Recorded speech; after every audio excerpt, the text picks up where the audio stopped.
Voilà, chers collègues, mesdames, messieurs, nous allons commencer cette présentation de défense publique du Dr Belk.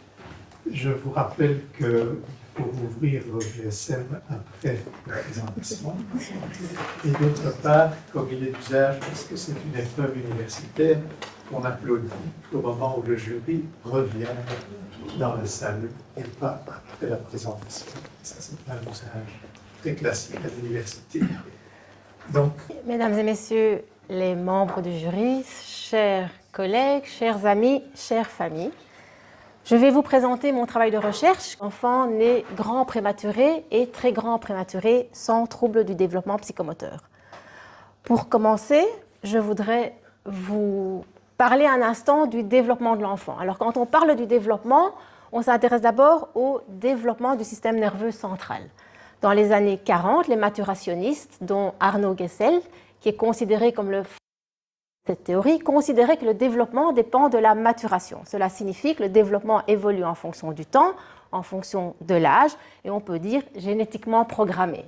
Pour les maturationnistes, le développement suit un certain ordre, de manière universelle. Et basé sur leurs observations, ils ont établi des bornes de développement. Et cela reste vrai, notamment en termes du développement moteur. Les enfants qui ont un développement ordinaire vont passer par les mêmes étapes de développement. Un enfant va d'abord tenir sa tête autour de l'âge de 2 mois, puis il va se mettre assis, tenir assis vers l'âge de 6 mois, on dit, mais ça peut être un peu plus tôt, un peu plus tard, entre 5 et 8 mois, tout en étant dans la norme, et puis se mettre debout et acquérir la marche autonome, en général vers l'âge de 13 mois, mais avec une fourchette aussi qui est assez large et qui va de 10 mois à 18 mois, tout en étant toujours dans la norme. Et ça évolue dans cet ordre-là en fonction de l'évolution du contrôle de l'axe, du contrôle du tronc qui évolue de haut en bas. Alors progressivement, on s'est demandé quels facteurs étaient impliqués dans le développement. Et parmi les facteurs extrêmement importants, il y a en effet des facteurs génétiques, mais il y a aussi des facteurs d'environnement.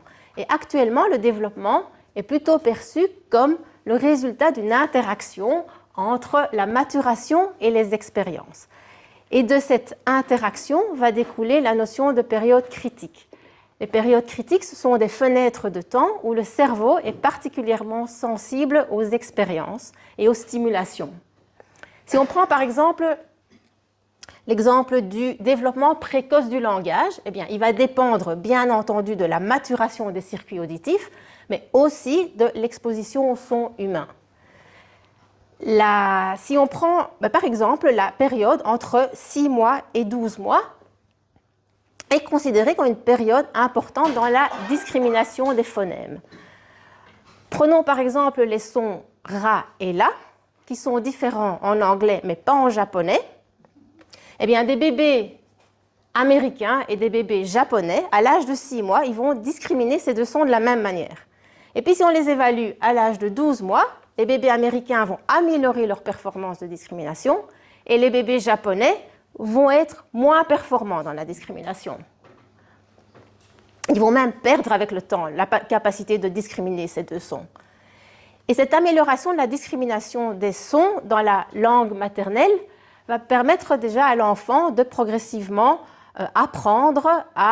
va préparer l'enfant dans l'apprentissage du langage et des mots. De cette notion de période critique va découler aussi une notion que vous connaissez certainement, qui est la plasticité cérébrale, qui est la capacité du cerveau à réorganiser sa structure, à réorganiser ses connexions sur base des expériences. Durant les périodes critiques, la plasticité, elle est particulièrement importante, de sorte que les connexions qui sont bien utilisées vont être renforcées et les connexions qui ne sont pas utilisées vont être éliminées par élagage. La plasticité, elle est présente durant toute la vie, mais elle est particulièrement importante durant l'enfance. D'ailleurs, en termes de neurodéveloppement, les 1000 premiers jours, qui sont définis par l'OMS comme la période qui va de la conception jusqu'à l'âge de 2 ans, sont reconnus comme une période clé d'interaction entre la maturation biologique, les expériences précoces et probablement aussi une part de hasard. Les 1000 premiers jours sont une fenêtre de temps particulièrement importante pour la plasticité des réseaux neuronaux. Et durant cette période, le cerveau des nourrissons est particulièrement sensible et réceptif aux stimulations sensorielles, sociales et environnementales. Alors, je vous disais qu'il était important de connaître l'âge des enfants pour apprécier leur développement. C'est vrai, mais ça pose déjà question pour les enfants qui sont nés prématurés. Une naissance à terme survient à partir de 37 semaines. Avant 37 semaines, on parle de prématurité. Avant 32 semaines, on parle de grande prématurité. Et avant 28 semaines, on parle de très grande prématurité. Alors, vous comprenez directement qu'un enfant qui est né à 28 semaines et qui a 4 mois n'aura pas la même maturité en termes de développement qu'un enfant qui est né à 40 semaines et qui a aussi 4 mois. Alors, pour tenir compte de ce problème, enfin, pas de ce problème, ce n'est pas un problème, pour tenir compte de la maturation, on va considérer l'âge corrigé pour les enfants nés prématurés, c'est-à-dire l'âge à partir du moment où l'enfant devait normalement naître et non pas l'âge chronologique qui est l'âge qui s'est écoulé depuis la naissance. Et donc, un enfant qui est né à 28 semaines, c'est-à-dire 3 mois trop tôt, et qui a 4 mois d'âge chronologique, aura seulement 1 mois d'âge corrigé. Et habituellement, on utilise l'âge corrigé jusqu'à l'âge de 24 mois. Et dans ce travail, comme je me suis intéressée aux enfants nés prématurés, je vais toujours faire référence à l'âge corrigé. La prématurité, comme vous le savez, c'est un problème de santé publique. Et si on regarde ici les résultats des études Épicure, c'est des études comparatives qui ont été menées au Royaume-Uni, on voit que la survie, qui est représentée par la colonne blanche, plus le vert clair et le vert un peu foncé, la survie a significativement augmenté entre 1995 et 2006 pour les enfants nés à 24 semaines et 25 semaines, grâce à l'amélioration des soins périnataux. Mais ce qu'on voit aussi, c'est que les problèmes de développement qui sont entourés en rouge, le pourcentage des problèmes de développement est quasi identique, ce qui veut dire qu'il y a une proportion plus importante d'enfants nés grands prématurés avec des problèmes de développement. Ici, les enfants avaient été évalués à l'âge de 3 ans et les problèmes de développement étaient d'ordre moteur, sensoriel, donc visuel, auditif et des problèmes cognitifs aussi. Alors bien heureusement, la prématurité, c'est aussi grandir sans problème de développement. Comme le montre ici cette étude française qui a évalué les enfants nés prématurés jusqu'à l'âge de 5 ans. Et ils ont montré que, donc, par exemple, pour les enfants nés à 28 semaines, eh bien, en moyenne, 40% d'entre eux, à 5 ans, n'ont pas de problème de développement. Et pour les enfants qui sont nés à 32 semaines, par exemple, eh bien, ce pourcentage va monter en moyenne jusqu'à 55% sans problème de développement à l'âge de 5 ans. Alors évidemment, il existe une vaste littérature sur les problèmes de développement associés à la prématurité et les nourrissons qui sont nés prématurés et qui vont bien restent peu explorés. D'autre part, la maturation du cerveau d'enfants nés à terme ne semble pas être représentative de la maturation du cerveau des enfants nés prématurés, même quand ils vont bien. Et peu d'études se concentrent sur le développement du cerveau des prématurés qui vont bien. Alors, compte tenu de ce contexte, notre objectif a été d'identifier des aspects de maturation fonctionnelle du cerveau afin d'apporter de nouvelles connaissances en termes de trajectoire de développement d'enfants nés prématurés sans problème de développement.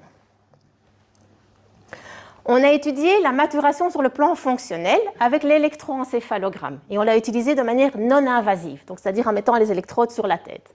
Et en effet, en mettant les électrodes sur la tête, on peut enregistrer l'activité électrique du cerveau. C'est en fait l'activité des neurones qu'on enregistre. Cette technique a l'avantage d'avoir une excellente résolution temporelle, de l'ordre de la milliseconde, mais la résolution spatiale va dépendre du nombre d'électrodes qu'on utilise. À titre d'illustration, vous voyez ici à gauche un tracé EEG de 20 secondes, enregistré avec 9 électrodes, comme ça peut se faire en clinique pour des jeunes enfants, bon, bien sûr en fonction de la question clinique, mais ça se fait de cette manière-là en clinique. Et à côté, vous voyez un tracé EEG aussi de 20 secondes, enregistré avec 64 canaux EEG. Et là, en augmentant le nombre de canaux EEG, on va pouvoir améliorer la résolution spatiale. Alors, il a été montré que chez les nourrissons, les activités électriques cérébrales sont plutôt localisées et que si on enregistre avec peu d'électrodes, eh bien, on risque de rater les activités.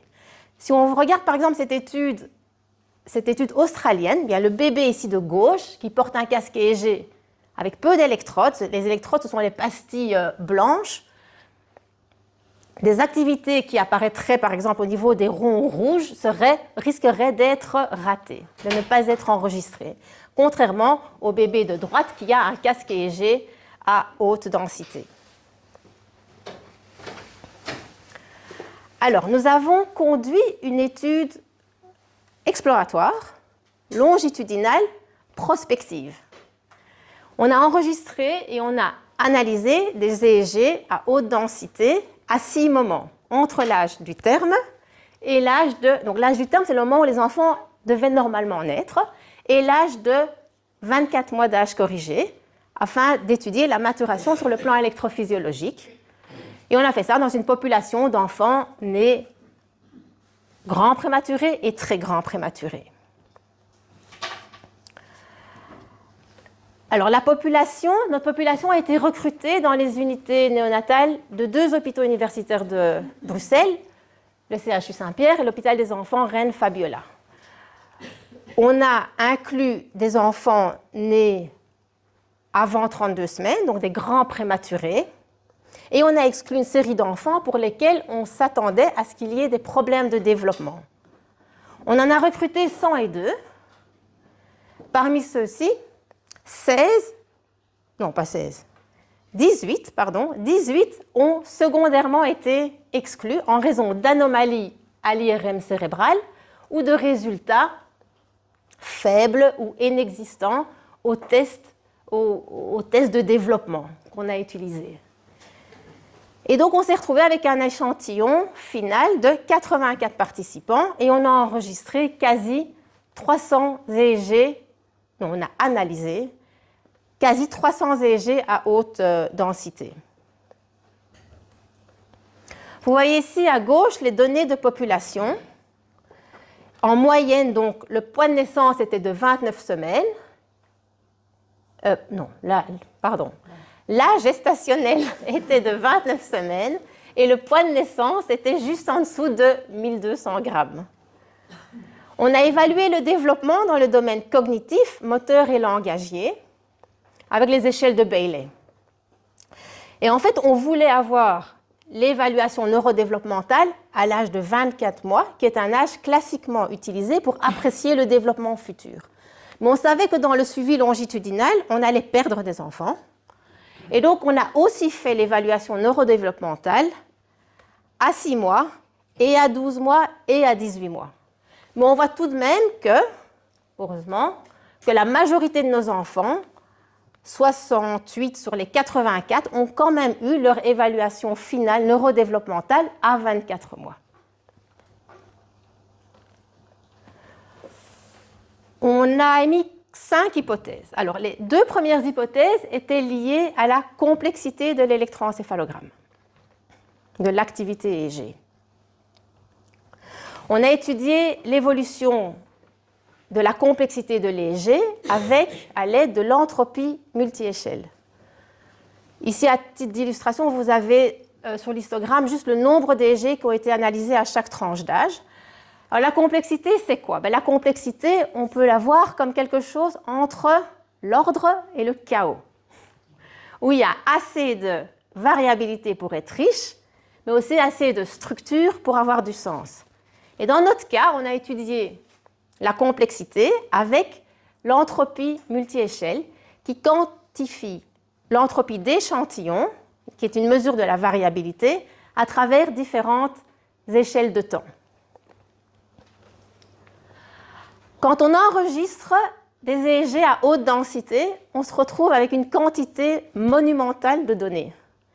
Et donc, pour les analyser, on doit utiliser des mathématiques, des algorithmes.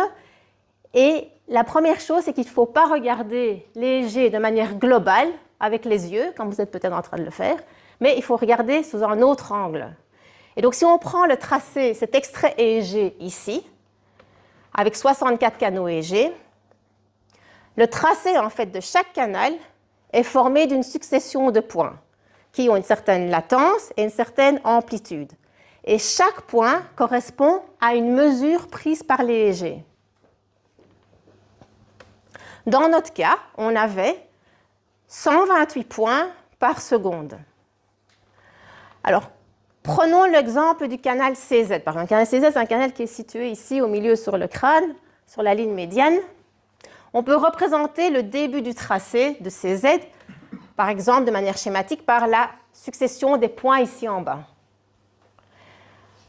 L'équation d'entropie d'échantillon, dont vous voyez la formule ici au milieu, mesure la variabilité ou la prédictibilité de la série de points. Alors, comment ça fonctionne? Eh bien, on compare des petites séquences de 2 points pour leur similarité. Et si elles se ressemblent, on vérifie si elles restent similaires quand on en rajoute un point de plus. Je vais vous montrer un exemple. Donc, prenons la première séquence de 2 points ici en bas, le vert et le rouge. On retrouve cette séquence 3 fois dans cet extrait. On rajoute un 3e point et on a la séquence vert, rouge, bleu. On la retrouve 2 fois. Et on fait la même procédure pour toutes les séquences de 2 points. Et on obtient alors le rapport de séquences qui reste identique quand on passe de 2 points à 3 points. Et ce rapport, c'est ce qui est ici entre parenthèses. Et plus le signal est régulier, plus le rapport va se rapprocher de 1. Et plus le signal est irrégulier, variable, plus ce rapport va chuter en dessous de 1. Ouais. Ensuite, on prend le logarithme, et puis pour avoir une valeur positive, on prend l'opposé. De sorte que un tracé très régulier, comme entouré en rouge ici dans une crise d'épilepsie, aura une entropie d'échantillon très basse, et un tracé plutôt variable, comme entouré en bleu, aura une entropie d'échantillon élevée. Alors maintenant, une entropie d'échantillon élevée, comme le vert par exemple, ne signe pas nécessairement un tracé complexe, comme illustré par le bruit blanc, qui est un tracé aléatoire, mais qui a quand même une certaine régularité, parce que toutes les fréquences sont représentées de manière identique, si vous voulez. Et donc, pour tenir compte de ce problème, on va mesurer l'entropie d'échantillon sur différentes échelles de temps. Et ça s'appelle l'entropie multi-échelle. Alors, reprenons notre canal CZ. Là, on peut représenter le début du tracé de manière encore plus schématique, ici par la séquence de points x1, x2, x3, etc. C'est la séquence temporelle à l'échelle 1. La séquence temporelle à l'échelle 2 est obtenue en faisant la moyenne de 2 points consécutifs. Et on obtient alors la séquence temporelle à l'échelle 2 qui est y1, y2, y3, etc. La série temporelle à l'échelle 3 est obtenue en faisant la moyenne de 3 points consécutifs. Et on obtient alors y1, y2, y3. Et ainsi de suite. Dans notre cas, on a été jusqu'à l'échelle 100. Et vous voyez que plus on avance dans les échelles, plus les séries temporelles qu'on obtient en avançant sont représentées par des points y1, y2, y3, etc., qui sont de plus en plus espacés. De sorte que les hautes fréquences, les fréquences rapides, qui sont définies par des points qui sont rapprochés, vont en quelque sorte être filtrées quand on avance dans les hautes échelles. Ensuite, on applique la formule de l'entropie d'échantillon sur toutes ces séries temporelles. Donc, sur les 100 séries temporelles, on a appliqué la formule d'entropie d'échantillon, comme je viens de vous expliquer il y a un instant. Et on obtient alors la courbe d'entropie multi-échelle, qui quantifie l'entropie d'échantillon sur l'axe des Y en fonction des échelles de temps, sur l'axe des X. Ici, à titre d'illustration, je vous montre la courbe d'entropie multi-échelle pour le canal CZ, pour tous les enfants âgés de 6 mois de notre étude. Les points sont représentent les moyennes, et les barres d'erreur, ce sont les déviations standards. Il a été montré que quand l'entropie d'échantillon reste élevée sur plusieurs échelles de temps, comme ici, cela reflète la présence d'activités riches et structurées, donc complexes, ce qui traduit la capacité du cerveau à s'adapter dans le temps.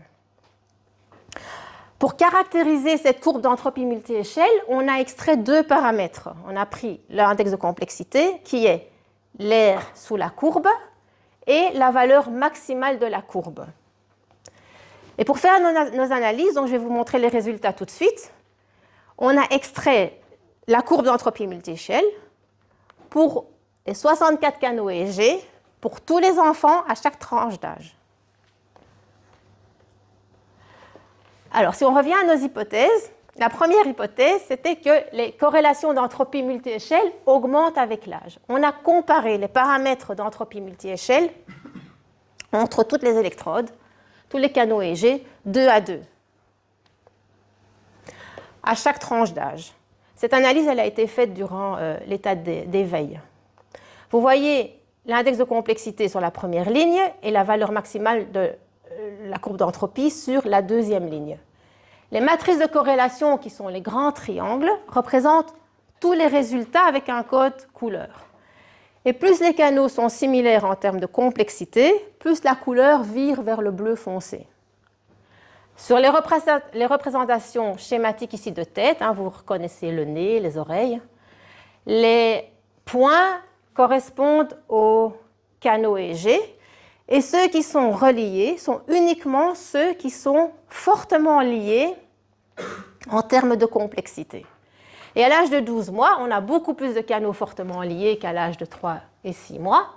À l'âge de 18 mois, ça a l'air de s'organiser. Et à 24 mois, on voit beaucoup plus de canaux fortement liés dans la région antérieure et postérieure, ce qui pourrait traduire un certain pattern de maturation.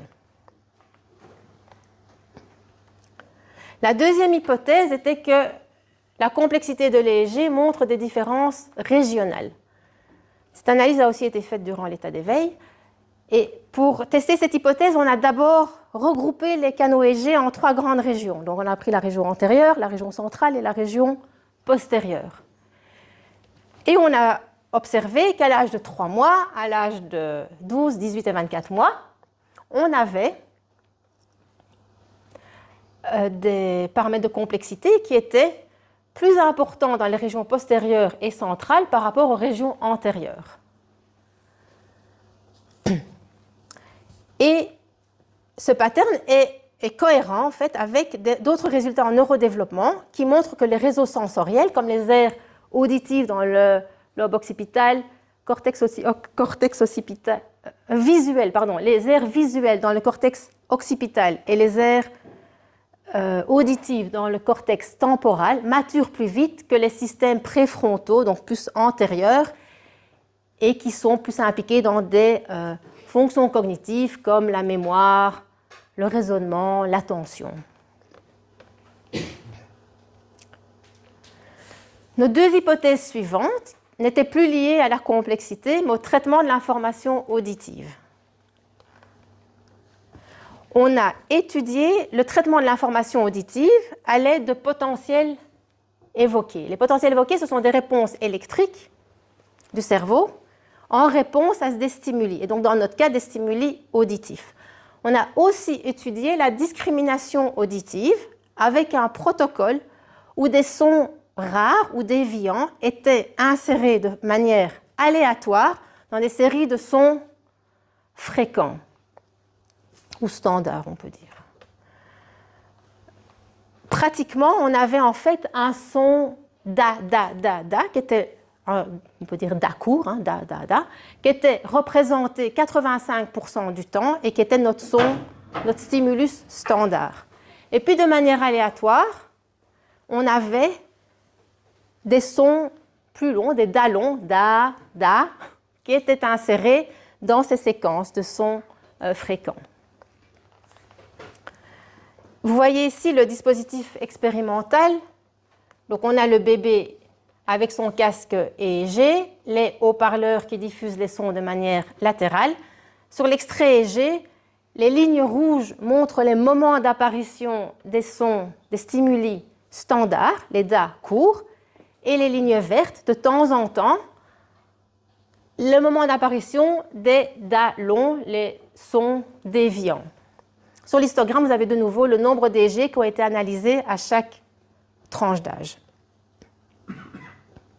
Alors, avec la méthode de Moyen-Âge, qui est classiquement utilisée en électrophysiologie, on a pu extraire de l'EEG le potentiel évoqué.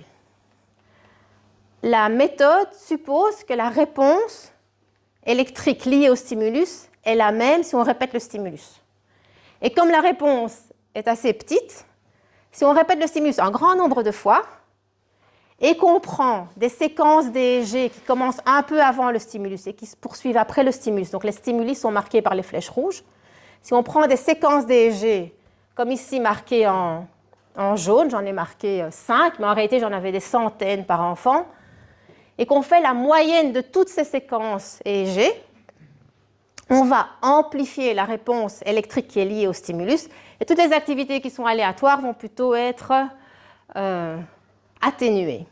Et on va ainsi pouvoir extraire et visualiser le potentiel évoqué. Vous avez ici en haut à droite donc l'amplitude du potentiel en fonction du temps pour un enfant âgé de 3 mois et représenté sur les 64 canaux EEG.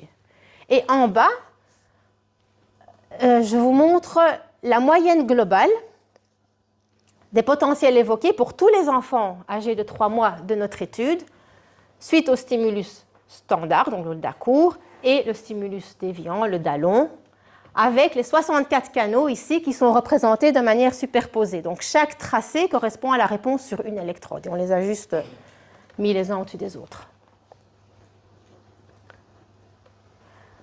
En utilisant les EEG à haute densité, on a observé que les potentiels évoqués auditifs corticaux avaient des composantes différentes en fonction de l'âge. Et donc, si on regarde, cette figure illustre la moyenne globale des potentiels évoqués pour tous les enfants à chaque tranche d'âge, pour tous les canaux EEG superposés. La première colonne correspond aux réponses au son standard, donc les DA courts.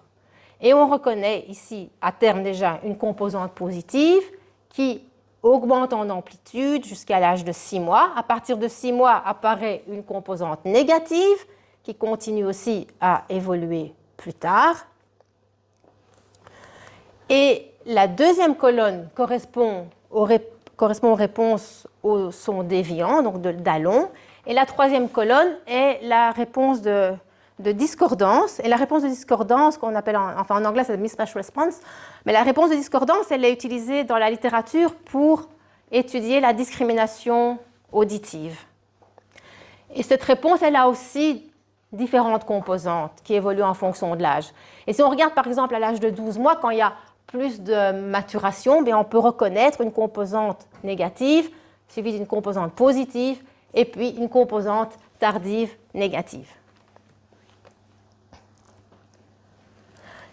Revenons à nos hypothèses. Notre troisième hypothèse était que le traitement de l'information auditive se localise dans le cortex auditif vers l'âge de 6 mois. On a d'abord regardé à quel endroit sur le crâne était enregistrée la composante positive, à quel endroit au niveau des électrodes. Vous avez ici les représentations des têtes, donc c'est des vues de haut avec le nez, les oreilles, et à 6 mois, au moment du pic de la composante positive, on a une représentation bilatérale, plutôt antérieure, et un peu plus marquée à gauche qu'à droite. Donc c'est ce qu'on voit en rouge. Comme on sait que les activités électriques sont produites au niveau du cerveau, mais qu'elles diffusent au niveau du cerveau et aussi elles diffusent au niveau des tissus avoisinants, donc l'os, le scalp, avant d'arriver aux électrodes, il est difficile de préciser, de savoir avec précision où est l'origine des activités si on regarde seulement au niveau des électrodes sur la tête. Et donc on a complété nos analyses par des analyses de localisation des sources. Et on a vu que entre l'âge du terme et 6 mois, la composante positive se focalise de plus en plus au niveau du cortex auditif primaire. et un peu plus à gauche même. C'est ce qui est en rose sur ces dessins de cerveau. Et on a suggéré que la composante positive reflète la détection précoce corticale du son. Ensuite, on a regardé la composante négative. Et la composante négative, donc elle émerge à partir de 6 mois et puis elle continue à augmenter en amplitude, à évoluer. On a suggéré que cette composante reflète le traitement du contenu sonore. Et quand on a regardé les sources, c'était différent. Pour la composante négative, avec l'âge, les sources devenaient de plus en plus diffuses et concernaient des régions diverses, à savoir le cortex auditif primaire, mais aussi le cortex pariétal, le cortex préfrontal, l'aire de Broca, et donc des régions qu'on reconnaît comme faisant partie ou étant impliquées dans le réseau auditif dorsal et aussi le système des neurones miroirs auditifs.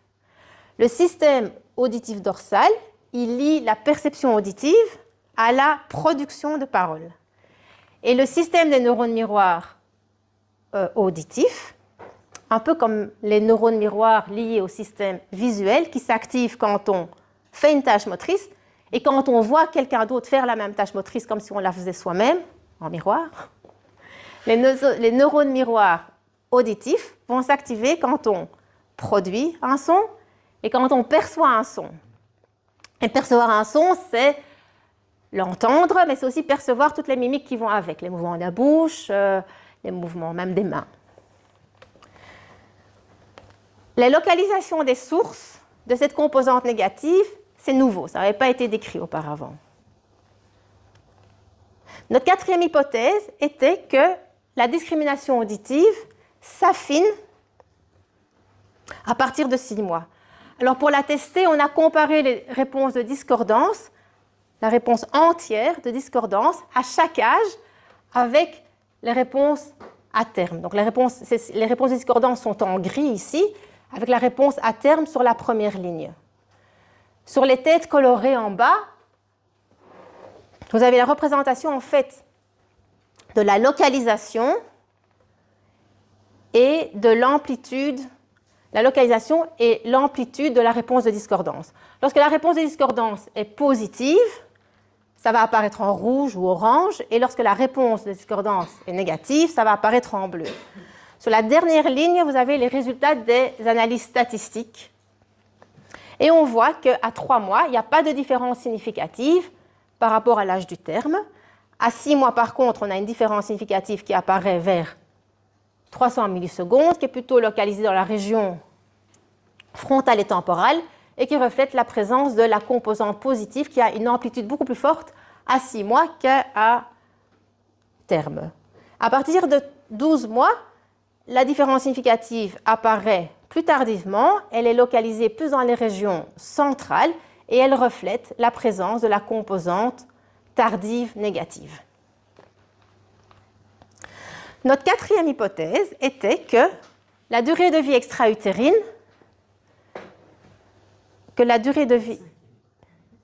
cinquième hypothèse, pardon. Oui.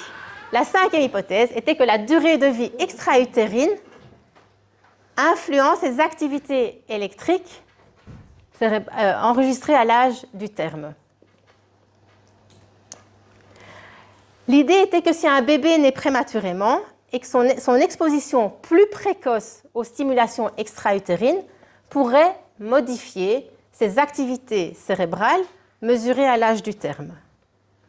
Mais nos résultats ne confirment pas entièrement cette hypothèse. On a trouvé une liaison faible à modérée entre la durée de vie extra-utérine et les paramètres de complexité qu'on a analysés à l'âge du terme. Ici, la régression linéaire montre que la durée de vie extra-utérine explique environ 13% de la variation de l'index de complexité à terme, ce qui laisse encore 87% attribuables à d'autres facteurs et même au hasard. Donc notre hypothèse restait intéressante, mais on ne l'a pas analysée de manière complète en fait. On n'a pas considéré la qualité des expériences précoces. On n'a pas pris en compte, par exemple, les traitements médicaux, on n'a pas pris en compte les conditions d'environnement, les conditions de soins. Donc la qualité des expériences n'a pas été prise en compte ici. D'autre part, on n'a pas montré non plus de lien significatif entre la durée de vie extra-utérine et les paramètres de traitement d'information analysés à l'âge du terme. Alors pour conclure, les hypothèses liées à la complexité ont été validées. La focalisation du traitement de l'information auditive dans le cortex auditif primaire à 6 mois, c'était oui pour la composante positive, mais pas pour la composante négative, et ça c'est basé sur les résultats des sources. L'affinement de la discrimination auditive à partir de 6 mois, c'était oui, et l'impact de la vie extra-utérine sur la maturation cérébrale évaluée à l'âge du terme, c'était oui et non. On va dire non, mais notre modèle statistique était incomplet. Donc, basé sur nos résultats, on a publié 2 articles et les reviewers ont mis en évidence le caractère unique du travail, non seulement parce qu'on a enregistré un grand nombre d'enfants, et aussi parce qu'on a analysé les données sur un grand nombre d'électrodes. En toute humilité, je pense qu'on a réussi à identifier des trajectoires de développement du cerveau d'enfants nés prématurés avec un développement ordinaire. Nos données mettent en évidence 6 mois comme un âge clé, une étape critique dans le traitement de l'information auditive, c'est-à-dire bien avant que l'on se mette à parler, et d'où toute l'importance, comme dit Ghislaine Dehaene, de proposer aux enfants un bain de langage dès la naissance, en fait, parce que les processus d'apprentissage du langage sont déjà présents très tôt. On a aussi suggéré que la composante positive reflète la détection précoce du son et que la composante négative reflète plutôt le traitement du contenu sonore. Et on a montré que les sources de la composante négative étaient liées au système auditif dorsal et au système des neurones miroirs auditifs. Bien sûr, je suis consciente des limitations du travail. D'une part, certainement parce qu'on n'a pas de groupe contrôle d'enfants nés à terme, et aussi parce qu'on n'a pas suffisamment étudié les facteurs d'environnement. On est quand même content de voir que nos travaux ont déjà été cités par d'autres. En tant que clinicienne, mon espoir est que ce type d'études nous permette de progresser vers l'identification de biomarqueurs et la mise en place d'interventions ciblées. L'entropie multi-échelle et les potentiels évoqués auditifs corticaux pourraient jouer un rôle en tant que biomarqueurs potentiels.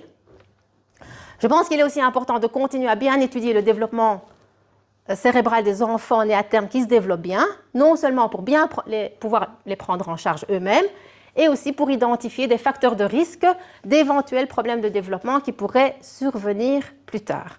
Et je pense par exemple à l'autisme, aux problèmes de concentration, aux troubles du langage, à la dyslexie aussi. Et si nécessaire, comme la plasticité est importante chez le jeune enfant, on pourrait proposer des interventions précoces et ciblées. Je pense aussi qu'il est important, ou qu'il serait important ou intéressant, d'étudier à l'avenir les mécanismes de résilience chez les enfants nés prématurés qui se développent bien, et de, bien sûr, continuer à étudier l'influence des facteurs d'environnement sur le développement du cerveau. Merci.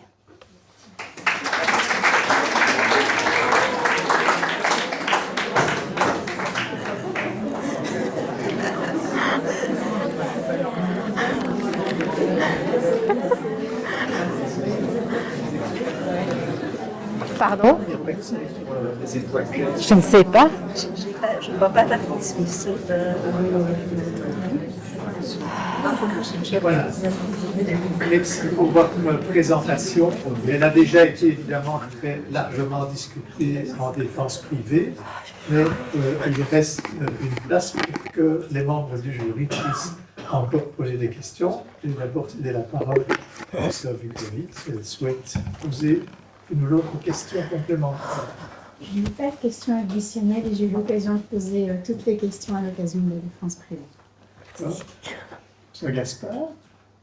Tout d'abord, mes excuses de ne pas avoir pu être présent pendant la défense privée. Merci d'avoir pris la peine de répondre à l'ensemble des questions et commentaires que j'avais formulés par écrit. J'avais juste une brève question qui m'est venue en vous écoutant là, maintenant. L'exposé était très très très clair.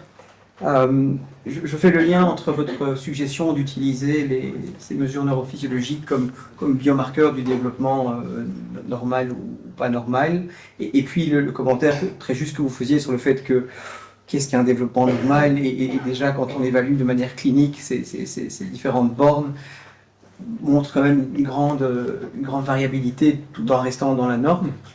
Je me demandais dans vos mesures de complexité, par exemple, ou de réponse évoquées, quel est le degré de variabilité interindividuelle que vous avez observé? Est-ce que d'un enfant à l'autre, au même stade temporel du développement, évidemment, on était dans des réponses qui étaient extrêmement reproductibles, ou bien est-ce qu'on pouvait avoir une forme d'hétérogénéité entre individus? En fait, j'ai tout de suite mis toutes les... J'ai analysé, quand je compare les groupes d'âge, en fait, je compare les grand average, les moyennes déjà sur le groupe d'enfants à chaque âge. Donc, je n'ai pas regardé de manière individuelle chaque tracé pour voir s'il y avait à chaque fois une réponse et de quel ordre elle était. Ce qu'on a bien regardé, c'était la qualité des tracés. Donc, par exemple, pour la complexité, on faisait fort attention à prendre des extraits d'EEG qui étaient propres, qui étaient stables. Et qui... Mais en fait, pour la partie complexité, l'enregistrement en soi, il durait 10 minutes. Donc, c'était très long. Et on avait une fréquence d'échantillonnage qui était de 128 points par seconde. Donc, on avait vraiment beaucoup de points. Et pour faire l'analyse de l'entropie multi-échelle, on prenait des extraits de 80 secondes. Donc, 80 secondes, sur base de la fréquence d'échantillonnage, on avait plus de 10 000 points. Donc, on avait, c'était suffisant, c'était bien, même pour aller jusqu'à l'échelle 100. Mais donc, on arrivait toujours à trouver, dans les 10 minutes, on arrivait toujours quand même à trouver 80 secondes qui étaient propres et analysables. Alors, parfois, c'était... En fait, on prenait les enfants dans l'état où ils étaient. Donc, soit on prenait les tracés en état d'éveil, soit en état de sommeil. Et les grands enfants étaient plus souvent éveillés. Les petits-enfants, ils étaient plus souvent endormis. Et encore, les tout-petits, ils s'endormaient en non-REM. Les grands, ils s'endormaient... non, pardon, je me trompe. Les petits, ils s'endormaient en REM. Et les grands, ils s'endormaient en non-REM. Donc, ça a été tout un challenge de les comparer. Mais on a fait vraiment attention. On a scoré tous les tracés en fonction de leur état d'éveil, leur état de vigilance. Donc, on avait 3 groupes. On avait éveil, on avait non-REM et REM. Et puis, on les a comparés dans ces catégories. Mais donc, j'ai pas vraiment regardé de manière individuelle. J'imagine qu'il y a de la variabilité, oui, parce qu'on s'attend à ce qu'il y ait de la variabilité. Peut-être un élément à explorer, en particulier si vous voulez en faire des biomarqueurs, c'est important de savoir ce seuil minimal qui pourrait être considéré comme normal ou pas. Oui. Je pense aussi que c'est important si on utilise si ça évolue vers l'identification de biomarqueurs, ça doit passer par toutes des étapes de validation. Il y a une validation, il y a des étapes analytiques, cliniques, enfin, il faut que c'est un sens diagnostic, pronostic, traitement et tout ça. C'est un long processus. Donc on n'y est pas encore, mais voilà. S'il y en a qui veulent travailler dessus, il y a de quoi faire. On peut collaborer. Y a-t-il des commentaires, des promoteurs?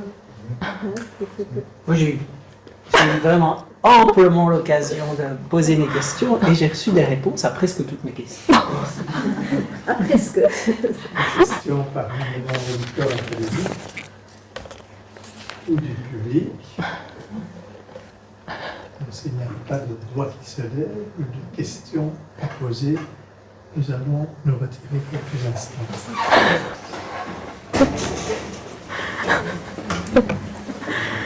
Bon, à tout à l'heure. Alors, chers collègues, mesdames, messieurs, je vais vous lire le diplôme. Nous, président, secrétaire et membre du jury, chargé par la faculté de médecine de l'Université libre de Bruxelles de conférer le grade de doctorat en sciences médicales, vu le règlement organique pour la collation des grades académiques, attendu que Mme Karine Pelk, née à Bruxelles le 14 mai 1970 et titulaire du diplôme de docteur en médecine, chirurgie et accouchement délivré par l'Université libre de Bruxelles le 30 juin 1995, attendu qu'elle a présenté une dissertation originale intitulée Early Brain Functional Maturation, a Neurophysiological Study of Extremely and Very Preterm Infants Without Developmental Disorder, attendu que ce travail a été accepté par le jury, qu'il a été défendu par la récipiendaire en séance publique tenue le 30 septembre 2025 à l'Université libre de Bruxelles, avons conféré et conférons à l'unanimité du jury à Mme Karine Pelk le grade de doctorat en sciences médicales, en foi de quoi nous lui avons délivré le présent diplôme, attestant qu'elle a été réellement inscrite à l'Université libre de Bruxelles et que les prescriptions du règlement précité quant à la durée des études ont été observées. Fait à Bruxelles le 30 septembre 2025 et signé par le jury. Félicitations. Merci. Bravo. Je vais vous demander de signer. Est-ce que vous avez signé ici?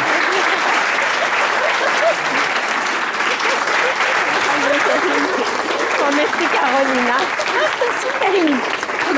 Félicitations. Merci. Bravo. Merci Nicolas. Oh là là. Ah, on va signer.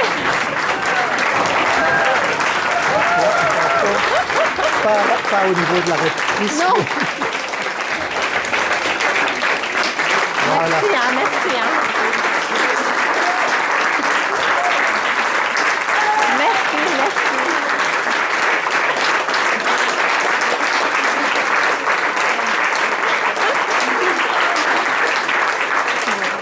Je fais des risques.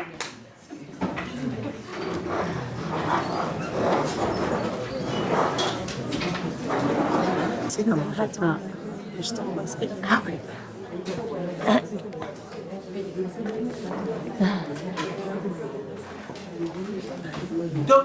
Docteur Pelk. Donc il est une tradition que le promoteur dise quelques mots et j'ai été le promoteur de Karine pendant plusieurs années et ça fait plusieurs années que je ne suis plus le promoteur de ce travail, mais je profite quand même de ce privilège pour commencer par remercier un homonyme de Karine, celui qui lui a donné son nom de famille, celui qui a œuvré à ce que nous soyons sur ce campus, celui qui a été doyen de notre faculté, celui qui nous a invités à suivre sa voie sur une école de bien-être. Karine nous a montré les mécanismes du développement et de la plasticité neuronale, ce qui fait que nous sculptons chacun notre système nerveux à la mesure de nos expériences pour être le mieux adapté au monde dans lequel nous vivons. Eh bien, je remercie Izzy Pelk d'avoir fait partie de mes facteurs d'environnement. Et puis aussi, à un moment, sa fille, comme il aurait dit en jargon des Marolles, Cana et Or. Alors, Karine, que vous reconnaissez ici, il y a vraiment déjà plusieurs années, nous montre déjà un de ses traits de caractère les plus fondamentaux. C'est-à-dire que Karine, quand elle fait quelque chose, elle ne le fait pas à moitié. Elle le fait plus qu'à fond. Karine, elle ne court pas, mais un jour, je lui ai proposé de courir, elle sortait de garde, et voici ses premiers 20 km de Bruxelles. En combien de temps les a-t-elle fait? Assez peu pour recevoir la médaille.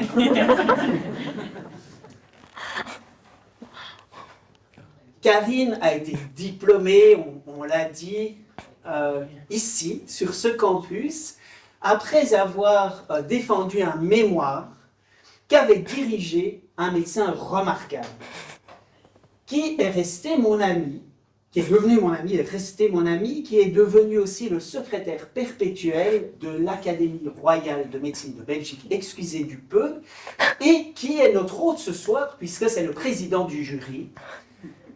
Et vous voyez, ça reste dans la famille. À ce moment-là, à peu près, vous voyez Izzy, Pelk et Nelly allongés le long de la piscine, et par hasard, juste à côté, vous reconnaissez mon papa et ma maman. Des parents fiers, de quoi parlent-ils? De leurs enfants. Et donc, ma maman dit, eh, mon fils, il est médecin. Et il est médecin, il vient de commencer ses stages, et il est en stage dans l'Institut de psychiatrie. Et ici, il dit, oh, l'Institut de psychiatrie, c'est chez moi, c'est cet institut que je dirige. Voici la fierté des parents, pendant mon stage, qui était un stage de médecine interne en psychiatrie, j'étais moi-même effaré et enthousiaste, il y a moyen de mêler les deux, et j'avais décidé de voir tous les 140 patients qui étaient hospitalisés dans l'institut et de noter ceux qui me tourmentaient en tant qu'interniste en herbe. Je m'apprêtais à présenter ce travail au professeur Pelk et je pensais que c'était déjà la fin de ma carrière. Au contraire, il m'a dit « Mais c'est très intéressant, tu dois écrire un article ». Et ceci, c'est le premier article que j'ai écrit. Il m'a ensuite invité à donner la première présentation, ce qui explique mon aisance ce soir, elle est construite. Mais quelques années plus tard, voici que débarque dans le service dans lequel je suis fort impliqué, de la neuropédiatrie à l'hôpital des enfants, Karine. Alors vous croyez qu'il y a si longtemps que c'était encore l'époque de la photographie en noir et blanc, il y avait des photographies en couleur, mais vous voyez que Karine était fort jeune et pendant des années, les patients me demandaient si elle avait 15 ans. Mais admettez que je n'ai pas l'air d'avoir beaucoup plus que 3 ans de plus qu'elle sur cette photo en noir et blanc. Et j'avais donc entrepris d'apprendre à Karine ce que je connaissais. Ce que je connaissais, on est au XXe siècle, hein, attention. C'était notamment l'électroencéphalographie. S'il y avait déjà des photos en couleur, on avait encore des machines comme ça pour enregistrer les EEG. Souvenez-vous de la photo de Karine qui ne court pas, qui quand elle court fait les 20 km de Bruxelles. Moi, je lui explique et je lui explique avec ce que mon propre maître, Stuart Boyd, m'avait appris à Londres. Et donc, lui m'avait donné des définitions. Par exemple, une pointe à l'électroencéphalogramme, qui est très importante en épilepsie. La plupart des gens la définissent par la durée 80 millisecondes. Mais Stuart me dit, when you sit on it, it hurts. Je traduis l'écossais. Quand on s'assied dessus, ça fait mal. L'autre enseignement que j'ai fait à Karine, en préparant ça, à mon épouse qui m'a dit, je me souviens, tu disais toujours, ne passe pas trop de temps sur une page EEG, si tu ne sais pas ce que tu vois, tourne la page. Si ça revient, ça deviendra peut-être intéressant. Donc voici ce que je lui apprenais, mais Karine, assis dans son salon, avec, plutôt que jouer au piano, avec sa propre fille, en train de s'exercer déjà à percer les secrets de l'électroencéphalographie haute densité. Karine, elle est comme ça. Donc quand un jour elle décide de refaire de la danse, c'est pas de la danse, c'est refaire des points. Quand sa fille demande est-ce qu'il y a du pain, Karine s'inscrit à Covey, donc c'est là en néerlandais. Mais ça a toujours été comme ça. Quand l'université s'est lancée dans ce magnifique programme Erasmus, Karine était la toute première.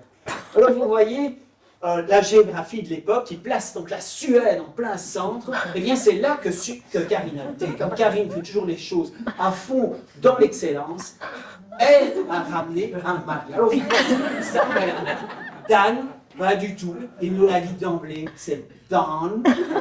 Et malgré sa maîtrise de l'anglais et du français, il a fallu que Karine s'initie alors au suédois. Mais pas seulement juste la langue suédoise, donc elle vous passera des recettes aussi. Quand Dan lui dit, est-ce qu'on n'aurait pas une fille remarquable? 3 filles remarquables. Et tout marchait très bien. Jusqu'à un jour, une semaine où je n'étais pas là. J'étais en Afrique. Et je reçois un email, parce que c'était un pays, le Rwanda, réputé pour la qualité de la communication par réseau, par email. À l'époque, il n'y avait pas l'eau courante en pédiatrie, là, à l'hôpital universitaire de Kigali, mais on était en train de creuser des tranchées pour qu'il y ait l'Internet à fibre optique. Donc je reçois un email de Karine qui dit « Cette fois, c'est fini, j'en ai assez, je veux arrêter, je vais tout arrêter. » Alors je lui dis « Karine, attends. » Ça, elle va l'entendre. Et donc très vite, je reviens et je lui fais une proposition. Une proposition qui est née aussi de rencontres qu'on a fait avec la fondation Roger de Stuhlberg, et puis dans la suite, quand on a eu besoin de plus de matériel avec d'autres fondations, et voici qu'est né ce projet de recherche que vous connaissez. Et donc voilà, on se lance, elle enregistre, mais très vite, elle a des questions, évidemment. Vous avez vu la statistique, donc on a des statisticiens dans l'université, c'est leur métier. Mais Karine dit non, moi, quand je pose une question, je veux pouvoir donner la réponse. Karine s'inscrit au certificat universitaire en biostatistique de notre pôle santé. Vous voyez que son promoteur n'est autre que sa promotrice actuelle, Caroline Verhoeven. Et si Karine fait beaucoup de choses, c'est vrai, elle fait beaucoup de choses en même temps. Elle a parlé à un moment des analyses temporelles. Oui, il y a une certaine temporalité qui fait que son comité d'accompagnement a vécu quelques mutations avec le temps. Et donc je remercie Paul Vervan, qui a été remercié par l'université, Jack Lévy, Guy Choron. Vous voyez que la seule qui n'a pas changé, c'est Caroline Verhoeven. Moi-même, là devant, j'ai dû céder mon siège de promoteur en quittant la faculté, en allant en faculté de psycho, et c'est Caroline qui est venue s'asseoir ici devant. Mais vous l'avez compris, Karine, c'est quelqu'un qui avance, et tout ce qu'elle fait est une invitation à la suivre, loin, très loin. Eh bien, je vais moi-même enfourcher mon vélo et essayer de te suivre, Karine. Merci beaucoup et félicitations.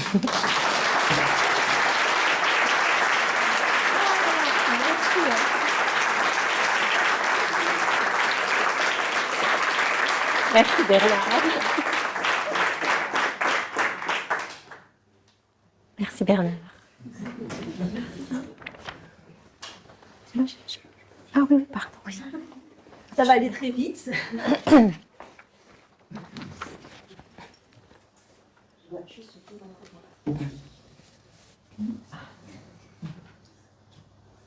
Il y a une tradition où on montre des photos gênantes, mais j'ai pas demandé. Hein. Les filles sont témoins et son mari aussi, parce que je voulais pas justement faire des photos gênantes. Et Bernard a eu la bonne idée de mettre des photos qui ne sont pas gênantes, même si elles sont réelles.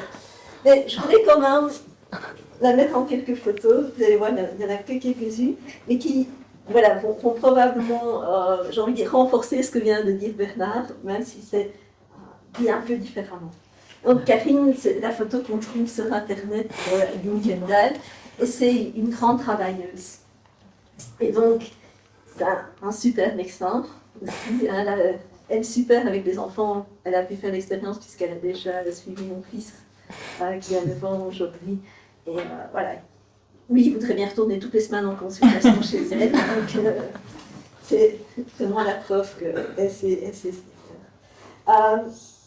C'est aussi, et c'est là-dessus qu'on voit, c'est une grande fan de ChatGPT. Donc, j'ai envie de dire, je suis promoteur à peu près, c'est la 2e année, hein, si je ne dis pas de bêtises maintenant. Mais on avait déjà travaillé un moment ensemble.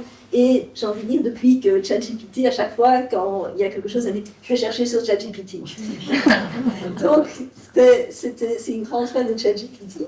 Et donc, je me suis dit, si au lieu de demander des photos, je demanderais à ChatGPT de faire quelques photos de Karine, de faire quelques images de Karine. On va aussi peut-être voir qu'il faut parfois faire attention avec ChatGPT. Hein.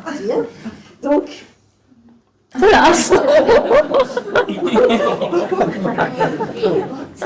moi, si c'est gênant, on pourra dire que ce n'est pas réel. C'est un peu notre historique quand même aussi. C'est comme ça que moi j'ai connu Karine, pas la photo, mais il y a un écran d'ordinateur, puisqu'on s'est rencontrés pendant que Karine suivait dans le cadre, parce qu'elle pouvait apprendre plus, parce que comme disait Bernard, elle devait aller au fond des choses, donc elle a fait un certificat vidéostatistique. Et le certificat vidéostatistique, quand elle a suivi, c'était pendant le Covid. Donc, moi, j'étais d'un côté d'un écran et je voyais les étudiants, donc Karine de l'autre côté. Donc ça a été ma première vision de Karine, c'était une image derrière un écran. Et on a continué, puisqu'elle a fait ce mémoire dans certificat vidéostatistique avec moi, toujours principalement à travers l'écran, parce que l'épidémie Covid n'était pas encore terminée.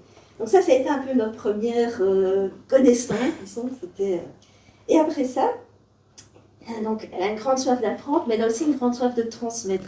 Quand elle a fini, elle s'est dit, mais je voudrais faire des trucs avec les stats, hein, je ne voudrais pas oublier, je voudrais continuer. Et moi, j'avais besoin d'un assistant pour donner les exercices. Et donc, voilà, quand je demande de faire une photo de Karine, hein, c'est une photo de Karine avec des stats, hein, on voit que ChatGPT n'est pas du tout... Ça, c'est en principe Karine qui donne des stats. La photo de Karine, c'est pas tout à fait ça. Par contre, elle fait ça à fond et aussi avec un dynamisme qui est incroyable. Et elle donne. Ça va évoluer. Et surtout, elle donne cet exercice le jeudi soir de 6 à 8 heures. Alors, vous pouvez imaginer des étudiants qui. Dans les secteurs des sciences de la santé, et les stats, ce n'est pas nécessairement ce qu'ils préfèrent. Hein. Vous pouvez vous imaginer. Et elle arrive à les tenir éveillés entre 6 à 8 heures, à force de dynamisme, d'enthousiasme, et mieux que la madame Dupont. Elle a l'air très contente de la faire. Alors, j'ai aussi découvert, mais là, ChatGPT, non seulement la photo, mais en plus, il ne se rend pas compte que Karine, quand elle fait du cyclisme, elle fait à fond, donc elle fait avec les vêtements qui vont avec, elle ne fait pas avec ses vêtements de médecin, faire du cyclisme, mais donc c'est une grande cycliste, et donc régulièrement, elle se retrouve à la porte de mon bureau avec son vélo. Et donc, ça aussi, j'ai découvert, mais ça, c'est des choses que j'ai découvert évidemment après, puisque... Rappelez-vous que dans le premier temps, j'avais juste devant un écran, donc je n'avais jamais vu son vélo de près. Après, maintenant, je le connais bien. On est devenus amis hein, avec lui. C'est une grande cycliste. À côté de ça, c'est une grande boulangère aussi, comme Dan avait dit, elle voulait faire du pain. Et donc, si tu fais du pain, tu ne vas pas simplement suivre une recette et faire du pain. Non, tu vas apprendre à faire ça de manière professionnelle. Hein. Donc, elle a suivi des cours au Stéria. Et voilà, c'est devenu une grande boulangère. Vraiment, parce que à la fin de son mémoire, elle m'a offert un pain. Depuis, moi j'avais une machine à pain, depuis on me regarde un petit peu de parce que ta machine à pain, c'est pas ça. Okay. Alors là, je voudrais juste vous montrer aussi les limites de l'IA, parce que je vais aussi, quelque chose qui m'a impressionné chez Karine, c'est sa facilité d'apprendre les choses, et même si elle n'est pas mathématicienne, mais à vite comprendre comment les choses mathématiques fonctionnent. Ça, c'est quelque chose qui m'a énormément impressionné, la rapidité avec laquelle elle arrive à regarder, à comprendre l'essentiel derrière les concepts. Et donc, j'ai voulu lui demander de montre-moi, fais-moi une image de Karine faisant des maths, mais j'ai mis ça dans le même chat que là où je lui avais demandé de me faire une Karine qui faisait du pain. Et donc ça donne ça. Mais elle a gardé son tablier. À mon avis, Karine fait non seulement les choses à fond, mais elle fait beaucoup de choses différentes. Et je crois que ChatGPT s'en sort plus. Il y a trop de choses. Et donc, à un moment, elle va faire du pain en même temps que des maths. Et ça. Et ce que j'ai aussi découvert, c'est que c'était une personne très très chaleureuse et quelqu'un aussi qui parlait souvent de ses filles. Donc, c'est pour moi une grande maman, pas une grand-maman, une grande maman. Donc, ça, c'est, je ne sais pas les filles, si vous reconnaissez, ça c'est ChatGPT. Quand j'ai demandé, donnez-moi une image de Karine avec ses 3 filles. Et donc, ça, c'est comment ChatGPT vous imaginez quand vous étiez jeune. À vous de voir s'il y a une réalité. Oh là là. En tout cas, voilà. C'est drôle. Et on sent beaucoup, beaucoup d'amour. Et pour son mari, évidemment aussi. Et, voilà, merci. Merci. Ça a vraiment été très chouette.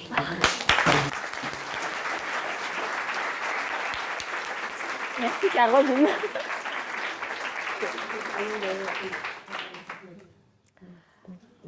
Encore juste quelques minutes, parce que moi aussi je voudrais remercier beaucoup de monde et j'ai juste pas envie d'oublier des gens. Donc je peux parler assez vite, donc vous inquiétez pas, ça va pas durer longtemps.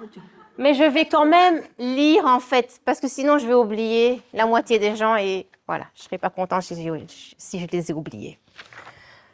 Donc je dédie ce travail à mon père, Izzy Pelk, ancien doyen de la faculté. Il a cru en moi, aux choses simples et à la force du bien-être.